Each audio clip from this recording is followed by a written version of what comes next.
ഇന്ത്യക്കെതിരെ അമേരിക്ക പ്രഖ്യാപിച്ച തീരുവകളുടെ പ്രത്യാഘാതങ്ങൾ ചെറുക്കാൻ ഇന്ത്യയുടെ സമുദ്രോൽപ്പന്ന വ്യവസായത്തിന് പ്രാപ്തിയുണ്ടെന്ന് സമുദ്രോൽപ്പന്ന കയറ്റുമതി വികസന അതോറിറ്റി ചെയർമാൻ DV സ്വാമി. റഷ്യ, UK, നോർവേ, സ്വിറ്റ്സർലാൻഡ്, ദക്ഷിണ കൊറിയ എന്നീ രാജ്യങ്ങളിലെ പുതിയ കയറ്റുമതി മേഖലകൾ തിരിച്ചറിഞ്ഞിട്ടുണ്ടെന്നും രാജ്യത്തെ സമുദ്രോൽപ്പന്ന മേഖല മുൻപും ഇത്തരം പ്രതിസന്ധികളെ ചെറുത്ത് മുന്നേറിയതാണെന്നും അദ്ദേഹം ചൂണ്ടിക്കാട്ടി.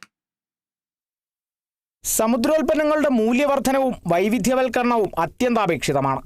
ചെമ്മീൻ കയറ്റുമതിയിൽ ഇന്ത്യക്ക് വെല്ലുവിളി ഉയർത്തുന്ന രാജ്യമാണ് Ecuador.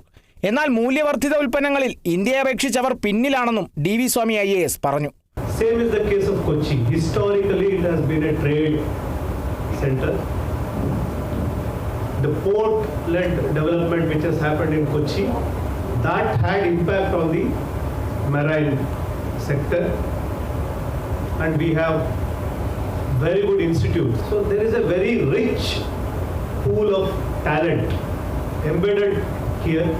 So this ecosystem has led to the growth of Indian marine sector. 2024-25 സാമ്പത്തിക വർഷത്തിൽ 62,408.45 കോടി രൂപയുടെ സമുദ്രോൽപ്പന്നങ്ങളാണ് ഇന്ത്യ കയറ്റുമതി ചെയ്തത്. ശീതീകരിച്ച ചെമ്മീനായിരുന്നു കയറ്റുമതിയിലെ പ്രധാന ഇനം. അമേരിക്കയും ചൈനയുമാണ് ഇന്ത്യൻ സമുദ്രോൽപ്പന്നങ്ങളുടെ പ്രധാന ഇറക്കുമതിക്കാരെന്നും DV സ്വാമി വ്യക്തമാക്കി. Kerala vision news, Kochi.